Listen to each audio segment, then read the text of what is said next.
G'day, I'm Derek Fildebrandt, publisher of the Western Standard.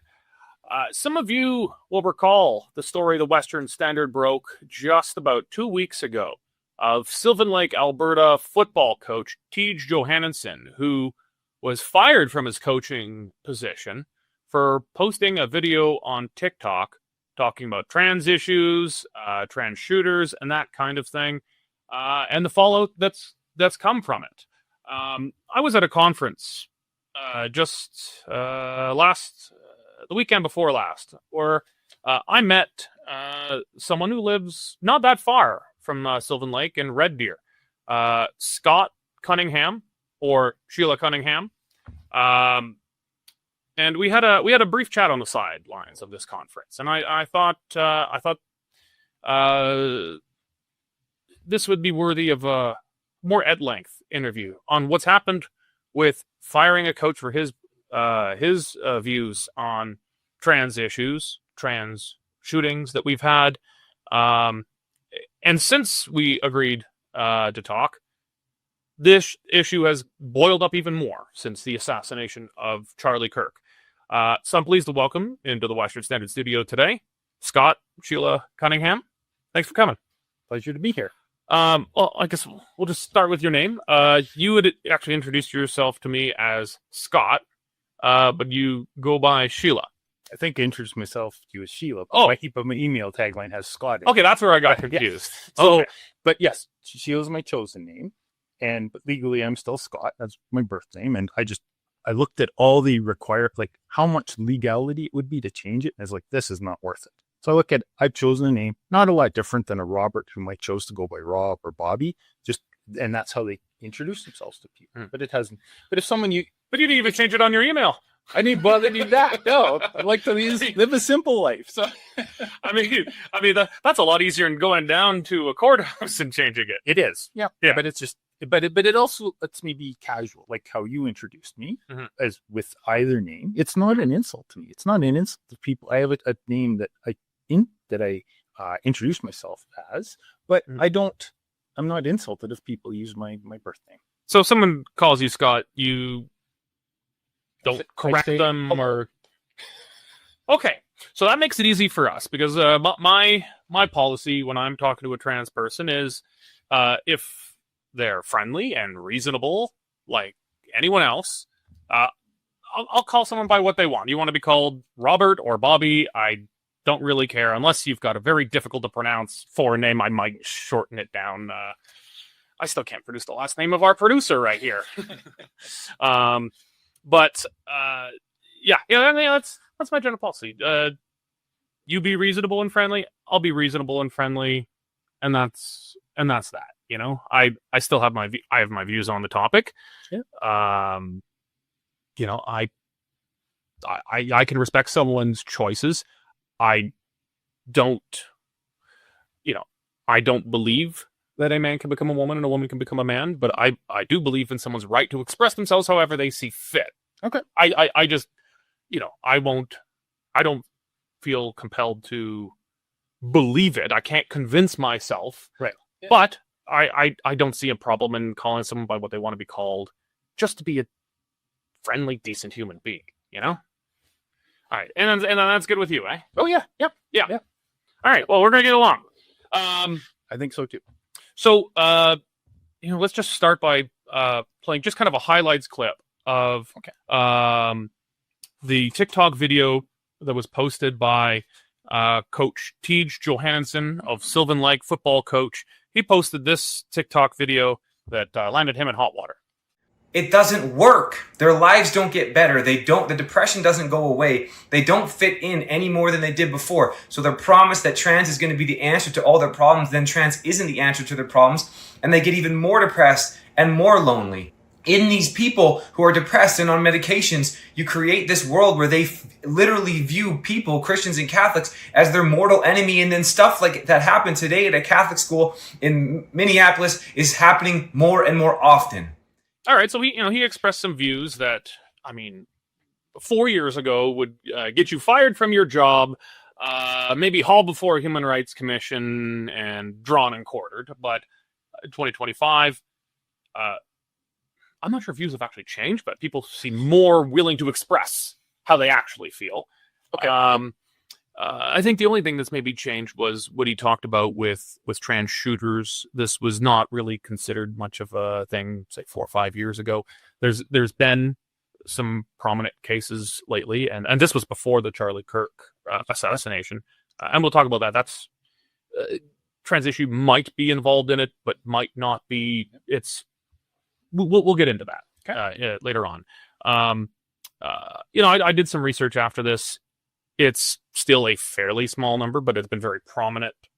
And it came right on the heels of a trans person who shot up a church service at a Catholic school, killed a bunch of people, injured even more. So, I would necessarily agree with him that it's this, that's all the, I don't want to mischaracterize him either, but that, I don't want to overstate how big an issue it is. But it is an issue. Well, what was your thoughts on what he had to say? So, I viewed Tej's entire TikTok, his entire video, and right there, he has opinions and beliefs, and he expresses them. But that's how I viewed it. He has strong opinions, and that's okay. I don't see a problem. People have the freedom of thought and the freedom of speech, and I wasn't insulted by what he said. To me, that was him expressing his thoughts, and I think that's okay for people to do. I look at it that in Canada, that's how the gay and lesbian and trans communities got rights, was by people using their freedom of thought and freedom of speech to convince others that there should be rights in the way that there are today. So it troubles me actually to see that this desire to take away those same rights and freedoms, actually, not just rights, but freedoms of others for whatever purpose. Well, I think I know what you'll say, but did you see? You at least I think agree with the fundamental superstructure of free speech in that you at least will grant someone the right to speak, even if it's offensive, even if it's something you disagree with. You've been clear there. Yeah. But it's still okay to be offended. Was there anything he said in it that you were like, I think that was hurtful, that was offensive? I did, because it's okay to say that too. Yeah, no, I did confirm their right to say it.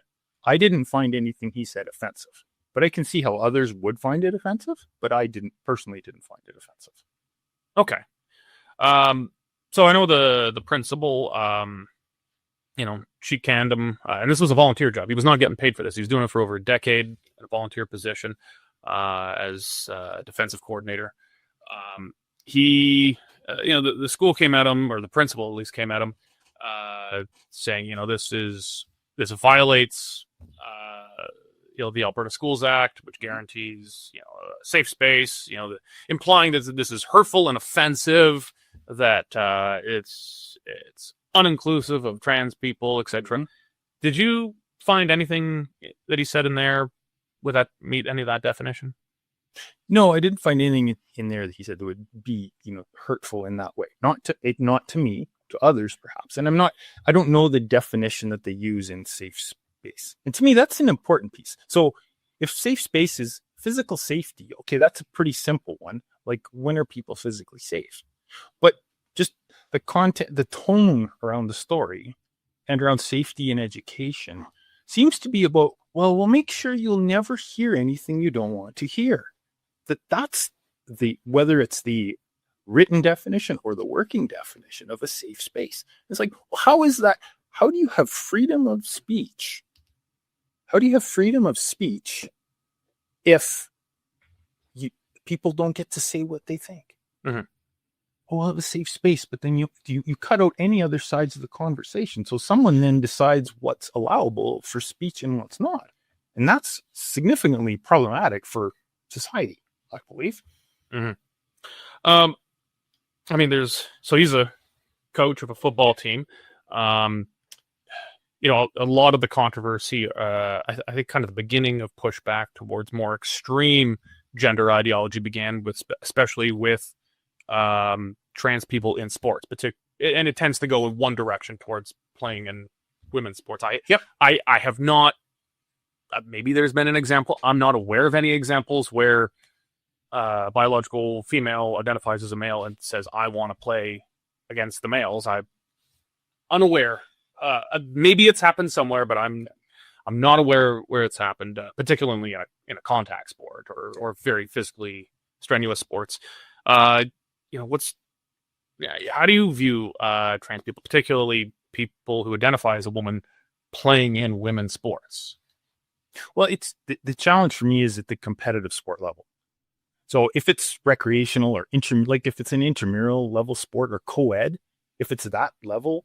Well, if it's co-ed, then it's a moot issue. If it's co-ed, it's a moot then issue. who cares? But if it's that same level of, just it's fun Thursday night bowling, it's not.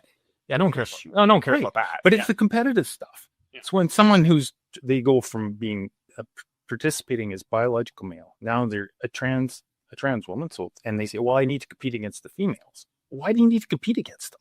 If it's for the enjoyment of sport and the camaraderie of a team, you don't need to be at the competitive level to do that, to get those things. So why do you have to play at the highest level to where you dominate? Mm-hmm. I mean, all over rural Alberta, people who and Western Canada, people have grown up like I did, where if you're a big kid, which I was, you don't make sure you don't hurt anybody when you're playing. Mm-hmm. Even until you're at the highest competitive levels. And somehow that seems to have gotten that safety of other participants seems to have gotten lost in the desire and for these trans women to win. It's like, well, there's more to it than simply winning. Giving your best, yes, but in sport, there's the freedom. If you want that level of competition, get into capitalism, because that's ruthless. Like sport, there's rules around who can be there. Yeah. Well, but it's not just I think safety as well. I mean, like competitive swimming, no one's going to get hurt if, what's the famous one? Leah in the States, Leah Thomas. Okay. Yeah. She dominated. No one got physically hurt because he or she could swim faster than everyone else.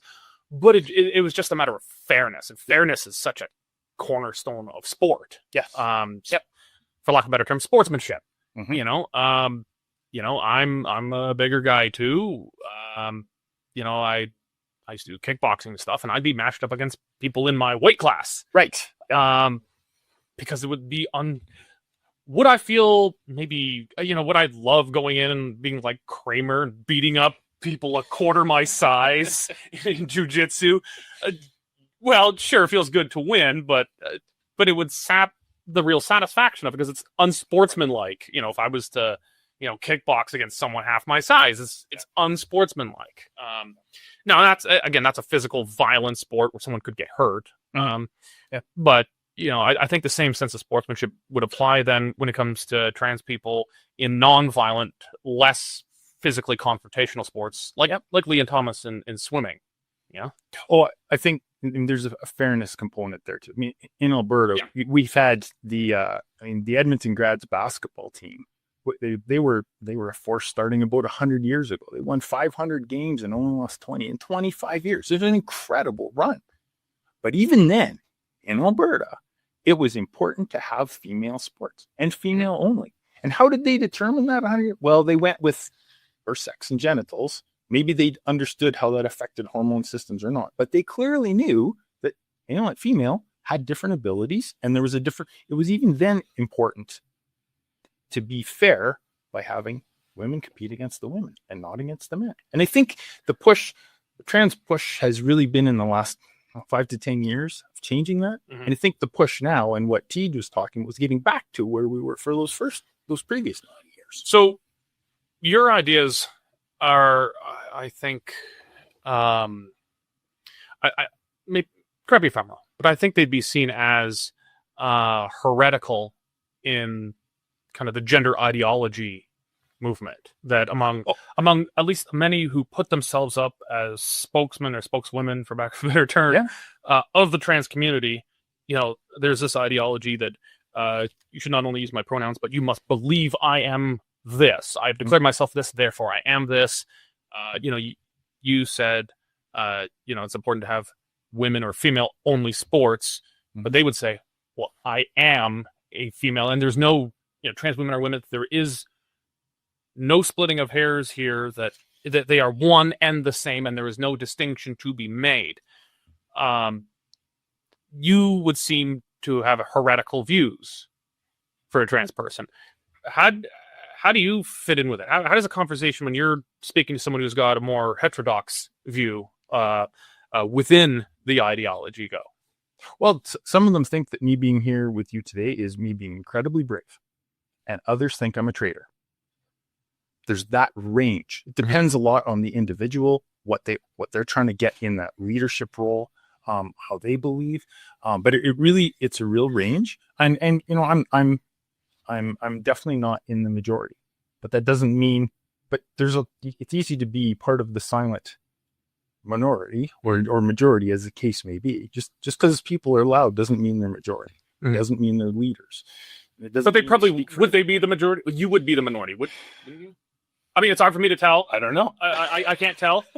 But I mean, yes, those voices are louder. Right. But I do get the impression they're probably the majority within that. That they would hold that ideology within kind of broader trans people. Often that I'll talk about the trans or the 2S LGBTQ community, and they'll talk about that as a community and who belongs to that and who doesn't. And for the community, there's a couple things that they tend to focus on, and one of them is your political affiliation. Mm-hmm. They're all leftist, and if you're not, it's like, well, come be this, come be with the NDP. That's awesome, whatever. It's like, and it's like they don't want people to think about why they would be a certain place. So, but there are not groups of sexual and gender minorities that are on the political right. So how many would there be if there was a group? I mean, I've met a few people, they don't define themselves by their sexual preference, sexual orientation, and gender status. Mm-hmm. Whereas those that are part of the community, that's how they lead everything in their life.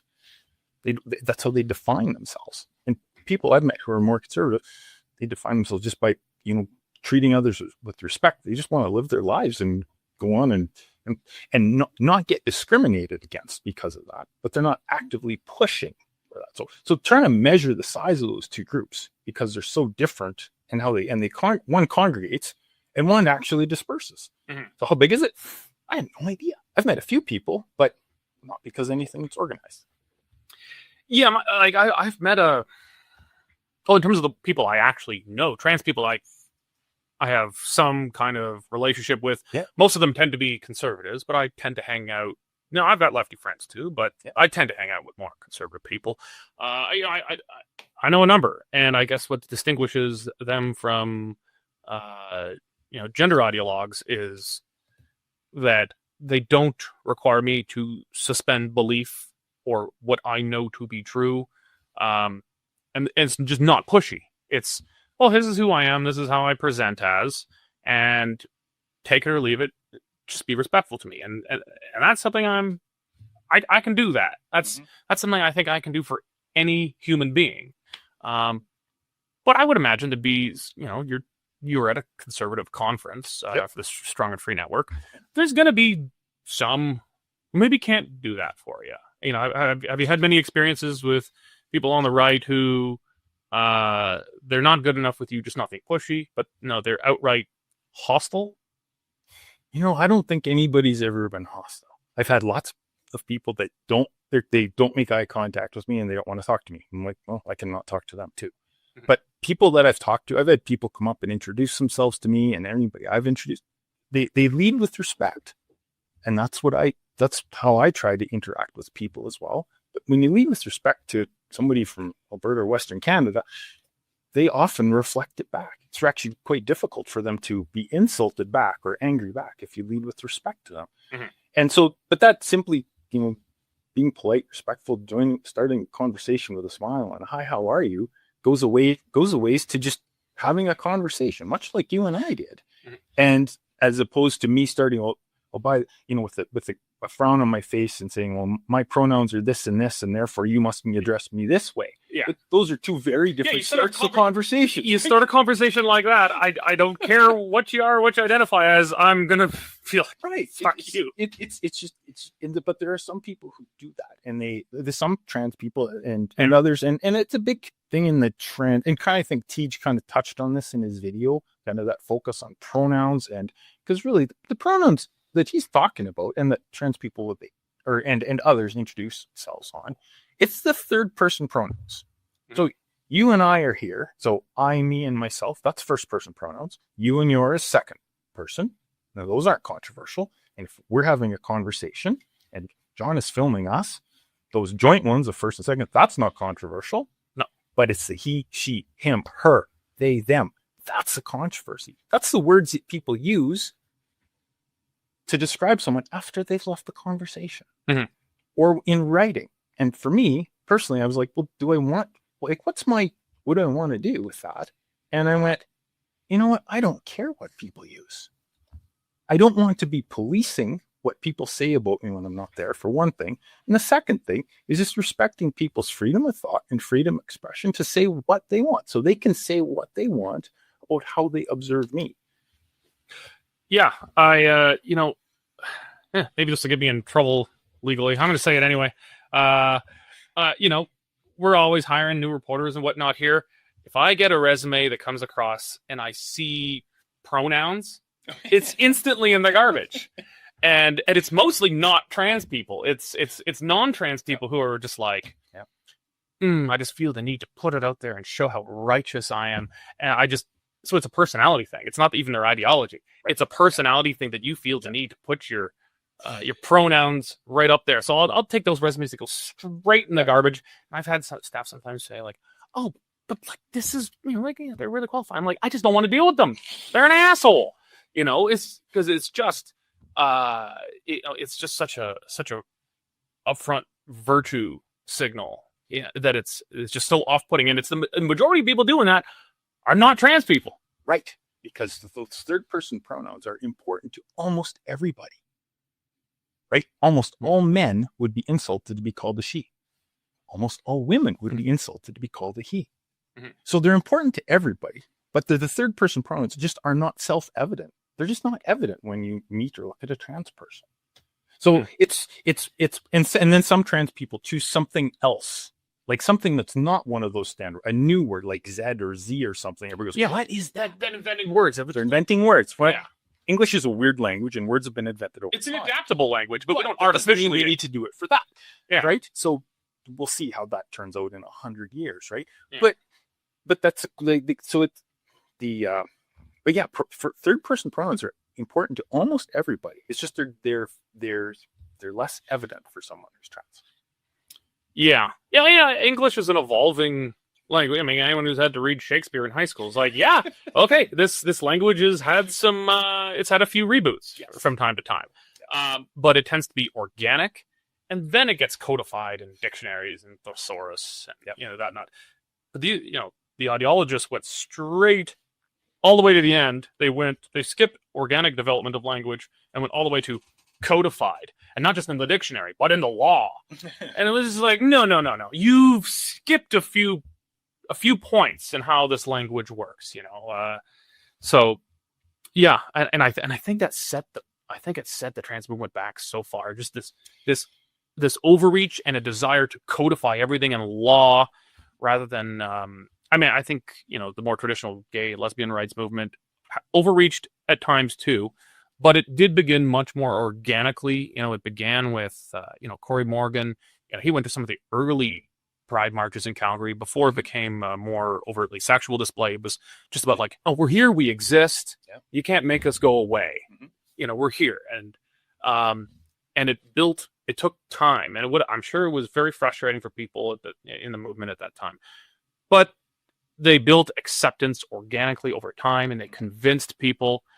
Yes, sometimes they tried to codify it and force people to speak a certain way or not speak a certain way, and that was overreach. But I think that was actually damaging when they did that. But yeah, then once trans ideology became a thing, it went from like 0 to 100. It went from like we exist to like you will suspend belief in what you think, and you can't speak this way. You will speak this way. Not just banning speech, but also compelled speech. We go back to early Jordan Peterson stuff. It just went from 0 to 100, and that's not how you build friends. It's not how you win friends and influence people. Yes. That's how you get people to be like, fuck you. Yeah. Okay. So kind of bringing it back to what Tej was talking about in his video. He was talking about trans shooters. I think it can be overstated. It can be overstated and understated. I know that's a waffling Canadian statement to be. We're always trying to split the difference and not seem too extreme on either side. But I think it can be overstated and it can be understated. It can be understated in the, some who feel invested in the ideology say, well, this is just not a thing. They try to sweep it under the rug. But it can also be overstated in that, oh my God, this is the new thing.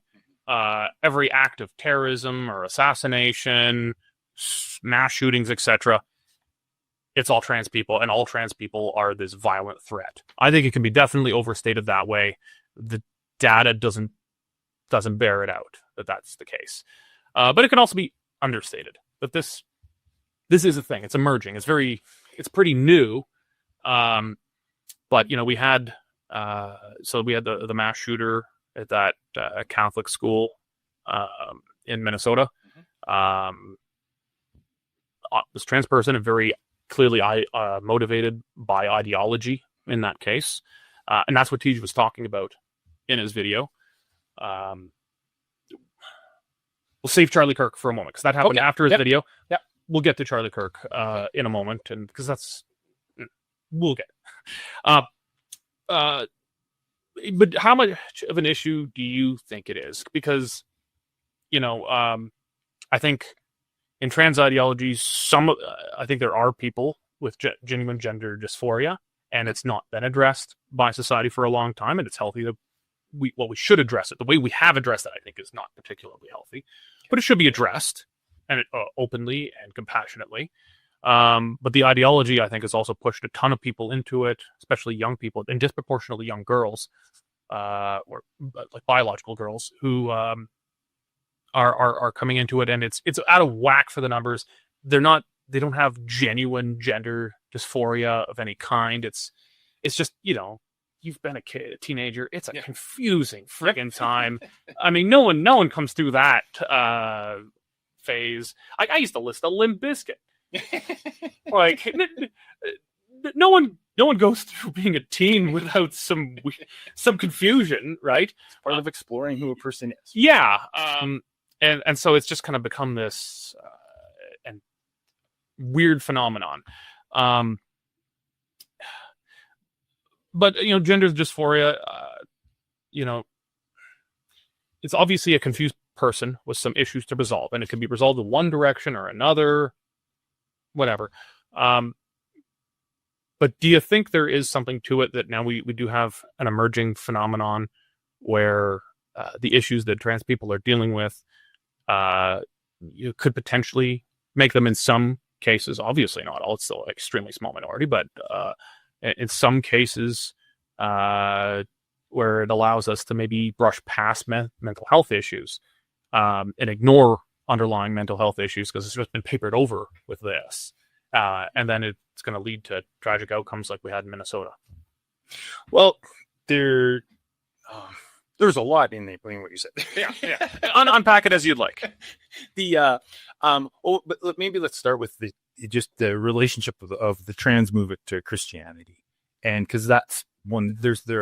I've met a lot of trans people and people, gay, lesbian, wherever, they've been individually just horribly treated in an instance by someone who was conservative, and someone or a small group of people, and a lot of them they blame all conservatives for that rather than blaming those individuals. And so they continue when they see something there's a lot of distrust of Christians. There's a lot of and a lot of them have been hurt by conservatives in the same way. Like sometimes, like emotionally, mentally, some of them have been fired, some physically assaulted. So it's kind of a vengeance. So it's part. I don't like as they're perceiving it. Yeah, they're looking at as how do they, like, they're they're looking at not who did it to them, but the group. Mm-hmm. And so they're blaming the group, and then how are they trying to act out against the group? And so there's a lot of distrust of the group, of conservative groups and of Christian groups within that entire, and that's not a surprise if you go on social media. From anybody who's at those groups are often the ones that are the focus of the trans or gay, lesbian speaker, like the activists. So that's the piece that's underlying it. Now, for me, the better way forward is how do we get those individuals into, instead of feeling to remain as victims as they go through life, whenever they see something Christian conservative, how do they get them to being the counseling or whatever help they need, so they can, to the extent possible, leave those impacts behind them and live a better life, a life that, more fulfilling, less focus on negative. And that's not, it's a very individual, because each person has had such individual trauma, for lack of a better word, of what's happened to them. Now, and in the States, and there's been a couple incidents, there's been some incidents. I follow US, that kind of stuff, as little as possible. So I follow only when I'm like forced. It punches me in the face. I've had no choice but to follow America. Yeah.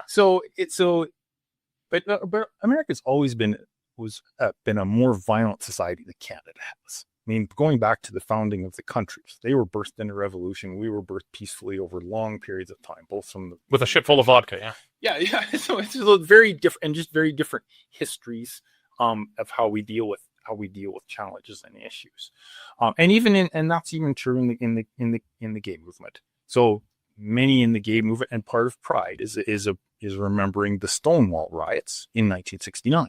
Mm-hmm. June 28th was when they started. Well, in Canada, it was the day before, where homosexuality was decriminalized. Was it literally the day before the Stonewall riots? The day before. If Wikipedia's got both dates right, I did not know that. So that would be the day that's the day the bill came in, was assented to. So mm-hmm. Canada was already legal here, and in America they were just starting to riot about it. The next day they started. Now that, I don't think that's why they started rioting. America never pays attention to what we're doing. Right. So, but it wasn't those riots that got us started on that path, mm-hmm. that legal recognition here. Mm-hmm. That was the more of a historic Canadian way: discussion and debate, and discussion and debate. And diplomacy. How do we do this? What do we work together and talking to each other? Mm-hmm. So I think part of what's happened, with some shooters in the States, that's been, and will there be? Sadly, the U.S. has a long history of shooters, for a variety of reasons and a variety of different things. There was in the 80s and 90s there was a number of shooters that were postal workers. That was a thing for a while. Yeah, go on postal. We still say it. Yeah. Right. So it even made it into language. But so is that something that's like to continue? Well, we don't hear about postal workers in the States. Maybe they give them a big raise or something. I don't know. Postal workers seem to be pretty. But it's no longer a thing down in the States about that, for sure. And so, I'm hopeful that it does not continue. But it really comes down to it only takes a few individuals to make a lot of news in a really negative way. Mm-hmm. And nobody can, no group can control their individuals to that extent, is kind of how I look at it. I talked about, perhaps in some cases we're just putting, transitioning someone's gender as kind of just a generic fix-all onto anyone who's got any kind of underlying mental health issues. I kind of think of the video meme where there's like things leaking or something, and the guy has like this super tape and he just slaps it on things, and it's it's kind of a meme for like, this is the solution to all. Tape, yeah. He's got like a leaky tank, he's got like a boat he cut in half, and he puts it on it. I think there's genuine trans people with genuine gender dysphoria, but then like the numbers we're seeing among young kids, it's obviously not when you've got just huge percentages of young kids, again disproportionately young girls identifying as males, mm-hmm. That's obviously not all genuinely trans people, and it's we would need to explore this more, but I want your take on, are we taking transitioning as just kind of a fix-all for people who might have going through just normal or maybe more extreme, but confusion in your teen years, or people who have mental health issues, and we're just kind of slapping transitioning on as like, oh, that'll fix it. You're feeling uncomfortable. That's going to fix it. I've heard that from parents of teenagers, that it's too easy to go from being a teenager going, well, like I have questions about who I am, to them coming out with the diagnosis of being trans. It seems to be a very short time period, not a lot of questions or counseling, not a lot of curiosity about what's there. And for me, and so that to me is a concern, because there are people that they've transitioned in life for whatever reason, and then they're even more unhappy after their transition. Mm-hmm. And some of them transition back. So now they're called a detransitioner. Mm-hmm. Boy, those people are loathed by the trans community. Why is that? I don't know. Well, because it doesn't. You're supposed to. It doesn't fit with the community thing. But you're supposed to present as the gender you feel, and if someone says, right. No, I shouldn't have done that. I'm going back to my birth sex. To me, what would be what's the source of that hostility? I don't know. There's the same human that you liked before. Why do you throw them out? Because they now want to be themselves. I think the answer is it's not limited to trans people. I think it's for all people. It's our natural tribalism that you might be fine with someone in a different tribe, but you always hate the person who left your tribe. Okay, no one likes like everyone hates. Think in politics. You might dislike some liberal on the other side because you're a conservative, or a liberal dislikes a conservative, but everyone hates the guy who crossed the floor because he was on a team and he went to the other team, and so minority groups will have a sense of tribalism about them, and I've got political tribalism about me, and or my Alberta sense about it. I've got my own tribes. I don't think of my gender as a tribe because I'm not in a minority of any kind there, but trans people are minority, and I guess they would see themselves as a tribe, and someone leaving, and it also tests the argument that, well, maybe not everyone who transitioned should have transitioned, and it means we have to take these issues a bit more soberly with a bit more time. I think it's just old-fashioned tribalism that applies to everyone. Well, that is part of that is that that's a spot that we should be researching. So who was this person before? Why did they transition and transition back? So we can then help figure out who should transition in the first place and who should not. So let's learn from the things. In the community, that community, the 2S LGBT community, they say they love everybody, but they sure don't love the people that detransition. Yeah, they have to put the D in the alphabet. The alphabet seems to get infinitely long, but they won't put D for detransitioned in it. I hadn't thought of that one before. I get to propose a new letter for the name. You know what? I don't have the credibility for it. You're gonna have to lead that fight. I don't think they're gonna listen to me.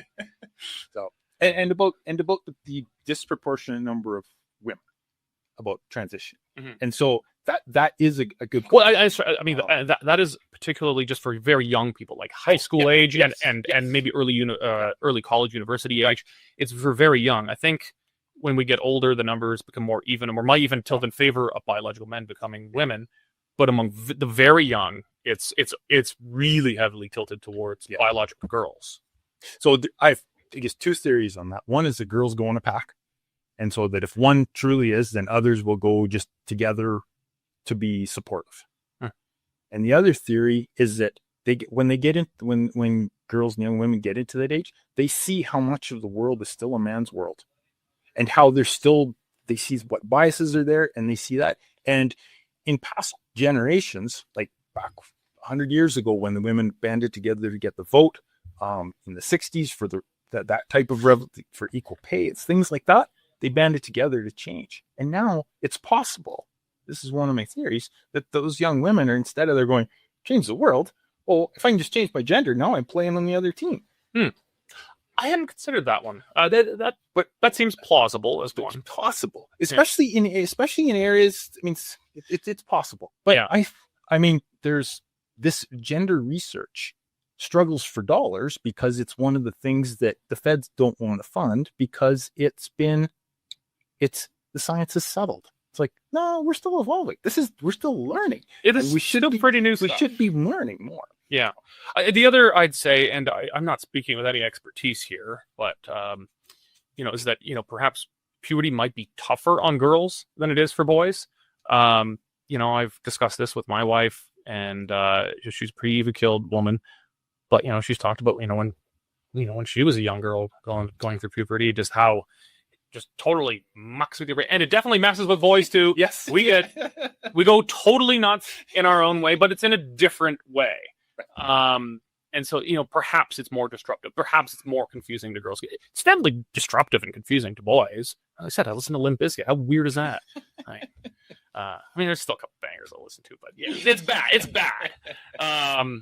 But yeah, just perhaps it's just that puberty is more disruptive to young girls than to boys. I don't have the expertise to say, and I've got a young boy and a young girl. Neither have entered puberty yet. I'm going to have my own experiment that I'm going to have to live through soon enough. I'll be able to make my own controlled experiment about which one goes crazier. Yeah. But I am expecting both to go crazy. Yeah. Oh yes. Yeah. Okay. I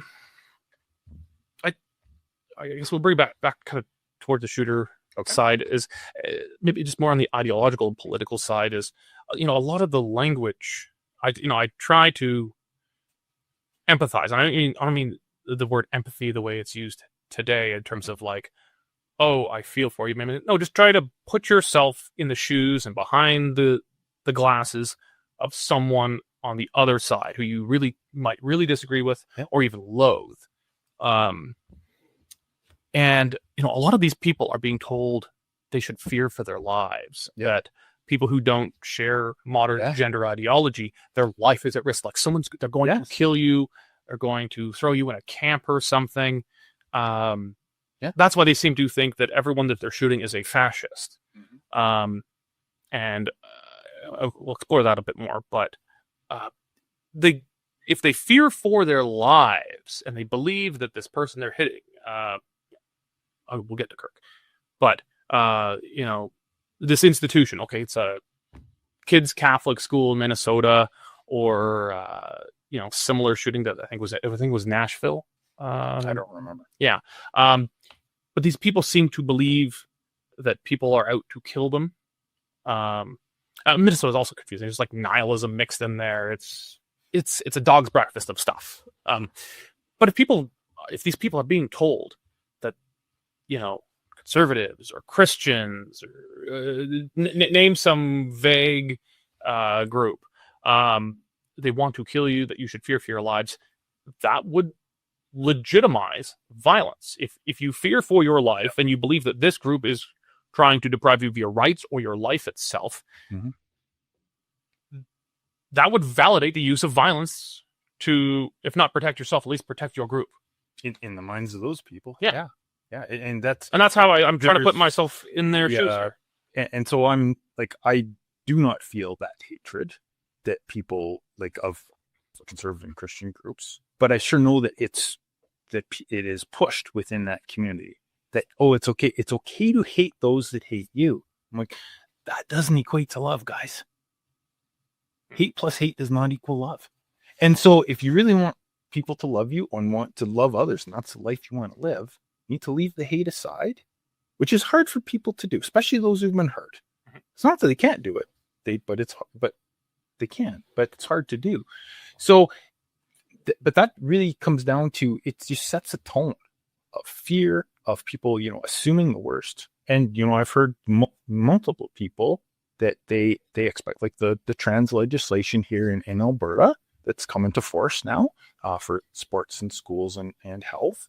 And then in Saskatchewan, that's only the first step against that entire community, the gay, lesbian, trans community, and seeing a really dystopian for future where rights are stripped away. And that's actually part of why I got involved in going to conservative events. I wanted to see what people were like when I met them. Or they like when I shook their hand and said, "Hi, I'm Sheila." And they've been fantastic. Like so many people I had great conversations with. You'll probably meet a few assholes, but I'm sure you'll meet some. I probably have met them, but they weren't assholes to me in person. I'm like, okay. Well, it's a starting point. Yeah. So it's like, so I'm like, so, but I also like, I go to event and but I've also looked at going to events like that. I mean, you stand out because you're famous. Well, I stand out because I'm different, right? Otherwise, there's lots of men in suits, and so they don't, unless you're going to be on stage, you're not distinguished the same way. You don't stand out the same way. Well, I stand out just by showing up with a smile and walking around, and that changes a lot of people in Alberta. I'm the first trans person they've met that they know. Yeah, and so I do my best to leave a good impression with people, like treat them with respect, so they can see there's another side to the world than what they see. What depending on whatever they're doing on social media or whatever. Well, we touched a bit about this offline before we came in the studio here at my office. Where I really like in-person interviews, particularly if it's someone I disagree with on a lot, or even, and there might be a personality I know from on the screen, and I really hate them all. They get under my skin or something. I like to have them in studio because you're going to treat them as a person. Like when you speak in person, you're more likely to treat someone as a person. Right. The analogy I used before we started here was, we've all been cut off by some little asshole in traffic, and he gives you the finger like he's a tough guy. You would never do it if he cut you off on a sidewalk. He'd say, "Oh, sorry." Yeah. They're back to being a Canadian, right? Yeah. They'd say sorry because they accidentally cut you off there. Yes. Well, there's the implied threat of violence. You generally just come to it, but it's the implied threat that theoretically, if a guy half my size gives me the finger, well, I could theoretically beat him up. Can't really do that in a car. And then, so even more than in the car is online. Everyone's a tough guy behind their keyboard. Everyone's a tough guy. In person, you're forced to confront the humanity of people. So I think for, people haven't met someone and they're only, especially, Christian conservatives, their experience with trans is some maniac on TikTok lecturing about pronouns or how they should transition children with the slightest of evidence, and that's their exposure to it, right? And in many ways, and we have parodies of each other. Then so then their experience with a right-wing Christian conservative is the mayor from Footloose, right? So so that's how we see each other. We become a parody because we don't even meet each other in person anymore.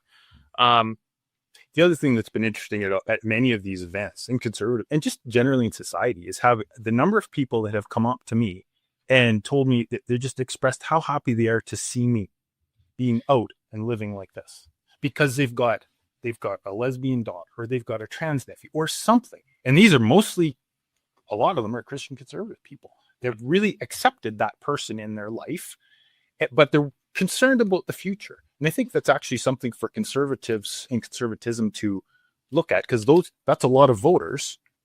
When you add all the people up that love someone like me or a young person that's trans, it can add up to a lot of people. And that's important. Number of voters is important in elections. Mm-hmm. Okay, well, I've kept on punting it down the road. Charlie Kirk.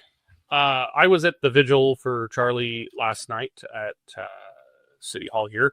There was another one at the Alberta Legislature in Edmonton, and they were held all over the planet. Huge ones you saw in South Korea, all of the States, Europe. We don't know a ton about this yet. There's uncredible theories. It was Groypers. It was Israel. It was, those are kind of some of the furthest ones out, I think.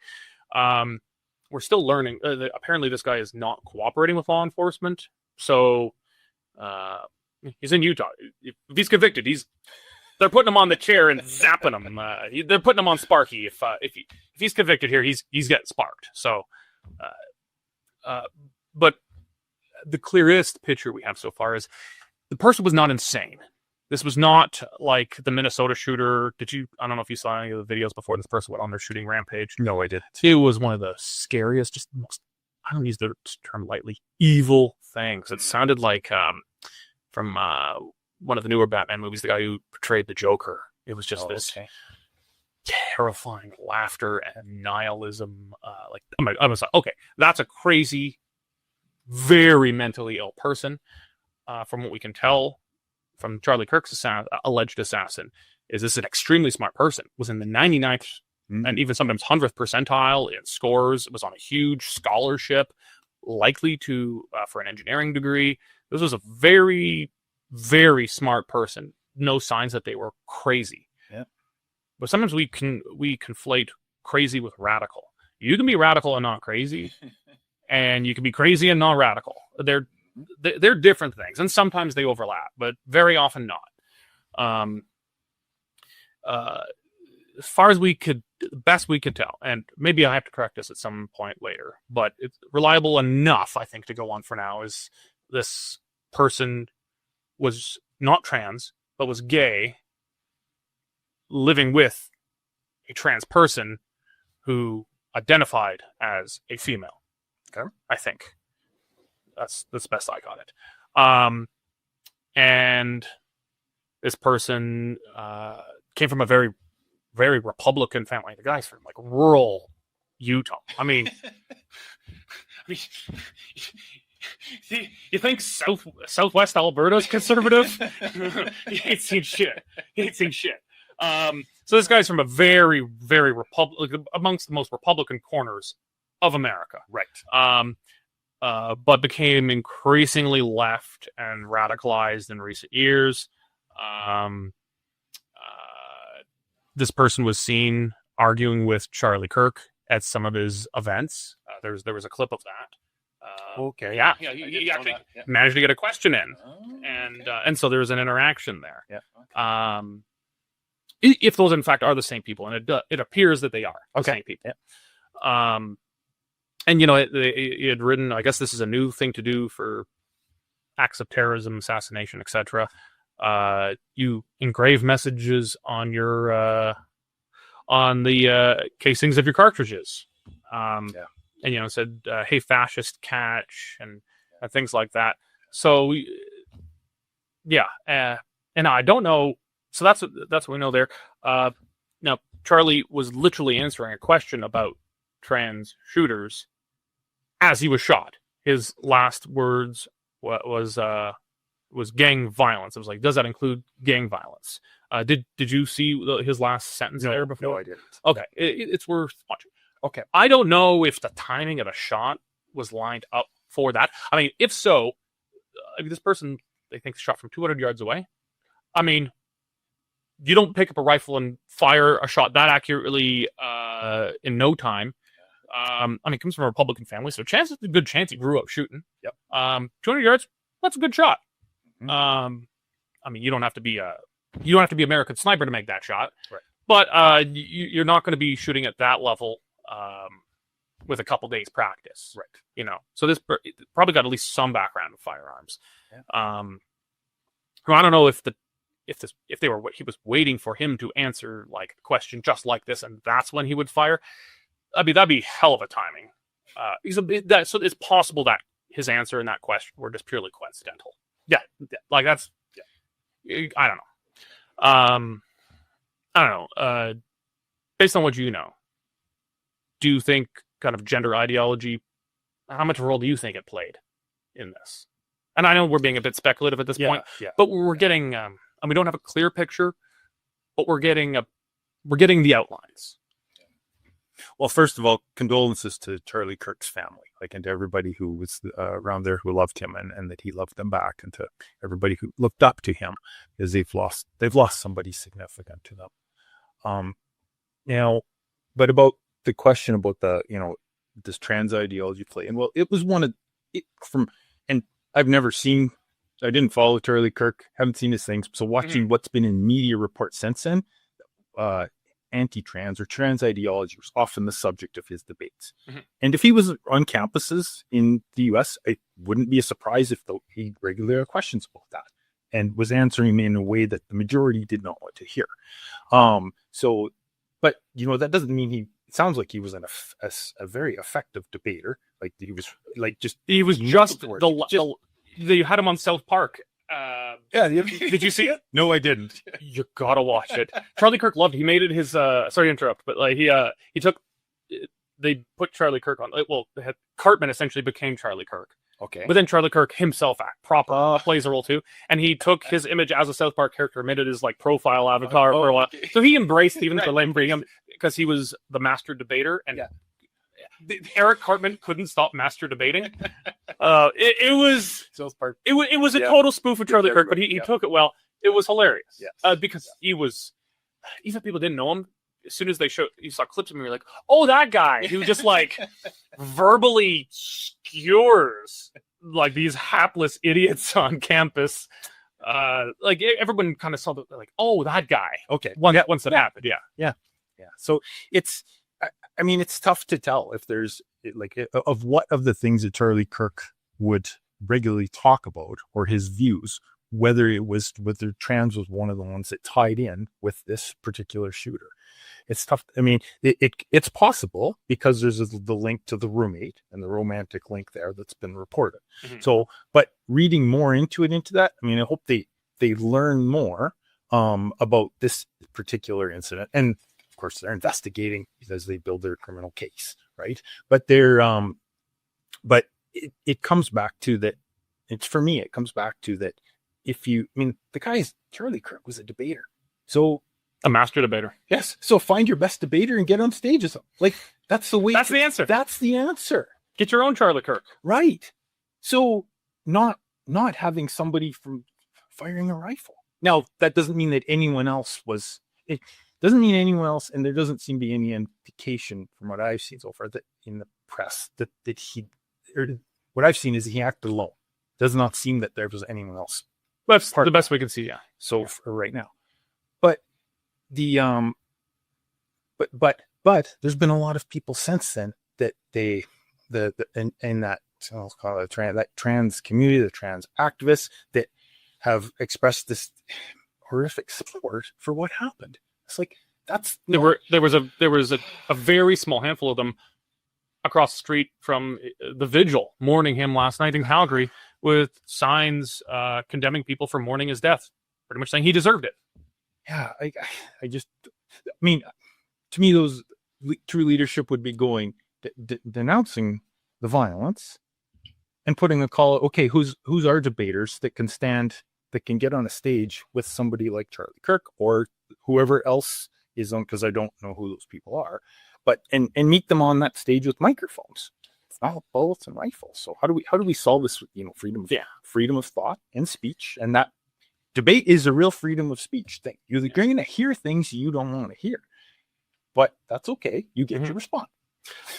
I after seeing the people who were protesting against the vigil of Charlie last night, and it was two of them. There were a couple of Antifa guys with masks on and stuff. They scattered the crowd. We had pretty good information that Antifa wanted to come and disrupt the vigil last night, but then they saw there was like. I don't know, I'm estimating 1,500 people or something. Okay. So they're like, okay, this is not going to work out well. They generally have to have numerical superiority, let alone be outnumbered 100 to 1 or something. So they didn't do anything other than have these two girls dressed as OnlyFans models on the other side of the street. But it got me thinking in conversation with a friend of mine when I was there, like, have I ever celebrated the death of anyone? And being honest with myself, I can recall one. Mm-hmm. I remember I got the news when Osama bin Laden was taken out. And I was like, yeah, I did let out a hoot and made a toast and had a beer with my friends to taking out Osama bin Laden. So I have celebrated death. When Hugo Chavez died, I didn't do anything publicly, but I was like, yeah, I'm kind of glad he bit it. But in both of those cases, they were people who murdered innocent people. And so I was glad when they did it. They killed people. Osama bin Laden didn't just express his crazy Islamist views, and that would be reprehensible enough, but he killed people and advocated killing people. Yes. Hugo Chavez killed people and advocated killing people. So that's kind of the out I give myself there. And even then, I kind of thought, it's still not a good feeling even to cheer their deaths. They totally deserved it, and I don't think I'm that bad for cheering their deaths, but I did, and maybe I'm not as nice a guy as I thought. But that's where I drew the line. Like Hugo Chavez and Osama bin Laden. But what could possibly bring you to be like, yeah, this guy who doesn't appear to have hurt a fly in his life just happened to be a little too effective against my side of things, should bite it. But again, this ideology is steeped in words are violence. They've been taught from the earliest stage now, words are violence. That questioning should very young people transition, their ideology says, well, that's going to lead to all these suicides. So people on our side are going to die, even though the evidence is that is not actually helping the case, that people who transition prematurely before they know if they really, really should, they are significantly more likely to commit suicide. So, but they are steeped in words are violence, and any questioning of this ideology leads to huge amounts of suicides. People die. And so violence is therefore justified. Well, and it's a common theme from the leftists. So, and that includes this community, but also just other people that are not directly part of the communities. Well, how can people think that? And it's like how, not just how could people say that, but how can they think that? I'm like, well, that's controlling people's, like trying to control what people say and think. It's like, well, no, those are fundamental freedoms of individuals. And when we talk about freedoms, we often don't include the word individual, but those are individual freedoms. They're not freedoms of a group. Mm-hmm. The group individuals may associate by that freedom to make a group, but it's not like, well, you must think this to be part of the group. No, that's not how it works. That's not how individual freedoms work. So there's the you must think this, to me, it flies in the face of those fundamental freedoms. And so I don't like it. But I have heard people say that, well, you must do this, you must do that. And that culture that will lead with kind of the lead with hate or the continued victimization, right? They might be the opposite, two sides of the same coin, but that hate is a way to solve the world's problems. And, everywhere from Jesus through to Martin Luther King, we're like, no, that's love is the way to love is the only way to combat hate. Mm-hmm. And that's not, so Charlie Kirk, he was debating, but he sounded throughout his life like a lover as opposed to a fighter. He would fight with words, but nothing more. And that, I think that's that. We want more people in society they're willing to fight with words, but only words. I think that is a good segue to where the point I want to finish with here. Let's make sure we got pictures of those. I call them the OnlyFans models. Those people protesting, more or less celebrating the assassination of Charlie Kirk.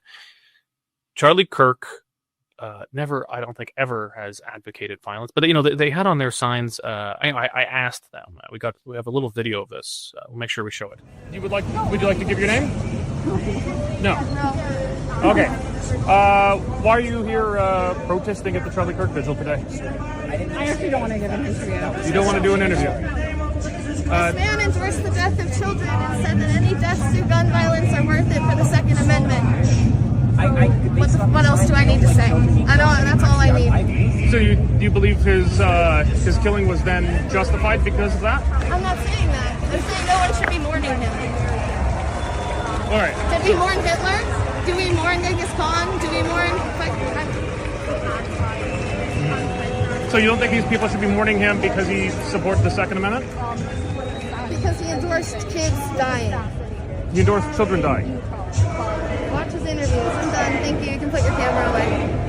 Okay. Is there anything else you'd like to say? No. Okay. Thank you. They just had this warped view of what he said. I know in politics we cherry pick and uncharitably, in the most uncharitable way possible, interpret what the other side really means.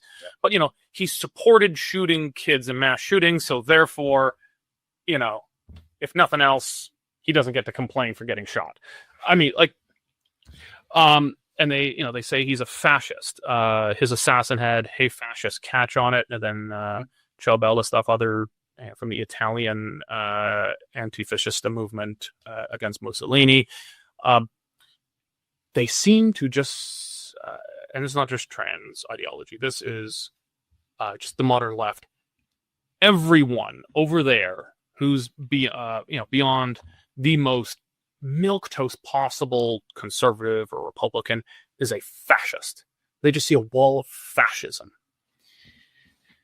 and they make no distinction. Charlie Kirk was most certainly not a fascist.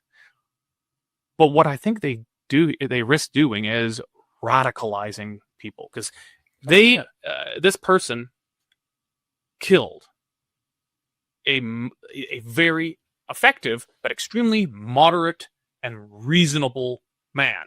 Yep. And demonstrated that a moderate, reasonable man fighting with words and words alone is not only just not going to be allowed, they're going to be killed for it. And I think that's going to runs a very real risk then of radicalizing people, saying what Charlie Kirk didn't work. We're going to have to give them a taste of their own medicine.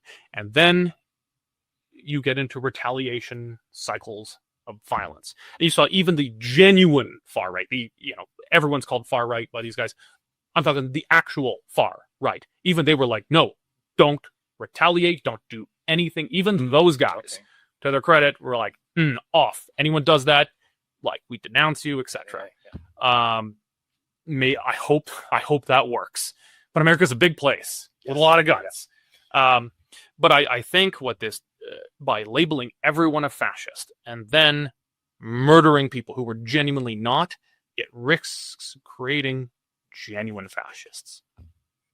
And that's very possible. And to me, it's a curious choice of words of fascist. What does it even mean? Well, let's just say extremist, because fascist means nothing. The fascists are totalitarian. You must think this way. They're part of that system of government. Like there's no freedom of thought in a fascist society. Only the leader. Everybody believes the same in the leader. So is that a feature more of the political right in Canada, or more a feature of the political left? You must think this. You must speak this way. Well, to me, it's more the left that you have to think. Well, totalitarianism and authoritarianism can manifest themselves in both the extreme left and the extreme right. Yeah. The problem is, it manifests itself. Perhaps there is a extreme right in Canada States, but it's extremely small. Mm-hmm. The extreme left is also relatively small, but it's tolerated by the broad moderate center. It's tolerated by the center left and the moderates. It's not tolerated by the center right moderates on that side. I think that's the difference. They're small extremes on both sides, but the moderates on one side are willing to at least turn a blind eye. Yeah. Well, in this, the shooting of Charlie Kirk is tragic, and so that's the tragedy of the individual, like of what's happened to him, and then but there's also we'll see what the future holds, because the real there may be a greater tragedy in how it's responded to by people that are considered leaders, in that the people that are celebrating his death. And if no one was celebrating his death, then things would calm down. That's my take on how it would work. But that's not happening. But that's not happening currently. And it's like, well, it's more likely to raise the temperature than lower it. Mm-hmm. But that raising the temperature, to me, that means then they would drive more people who are currently moderates to the side they don't want. And I'm like, I don't see the logic, unless you're looking to hate more people. That's the only logical piece of that. Yeah, putting myself in their shoes, I'm a radical leftist of some variety, and I think that assassination or terrorism or violence of some kind is justified. If you're taking that as a starting point, Charlie Kirk seems like a really bad target. That does not seem like the smart target to go for. You would pick up someone on the genuine far right, or someone holding power. Now, they have tried to kill, or people have tried to kill Trump twice now, and failed. Twice that we know of. Yeah. Charlie Kirk seems to be like the worst possible target. All they've done is probably radicalize a lot more people and create a martyr. So, well, yeah. All right. Well, I really appreciate your time coming in today, making your way from Red Deer so we could speak in person. I've enjoyed this. I think it's been a very interesting and enlightening conversation, and hopefully we could talk again in the future. Yes, I'd like that, Derek. Thank you very much. All right, that's Sheila, but also not going to hurt you. Call her Scott Cunningham. Thank you very much for joining us today. Remember, the Western Standard relies on memberships from people like you to support our work. Please go to westernstandard.news right now and click on subscribe. It's only $10 a month or $100 a year for full access to all Western Standard content and support the work that we're doing here. Thank you very much for joining us today, and God bless.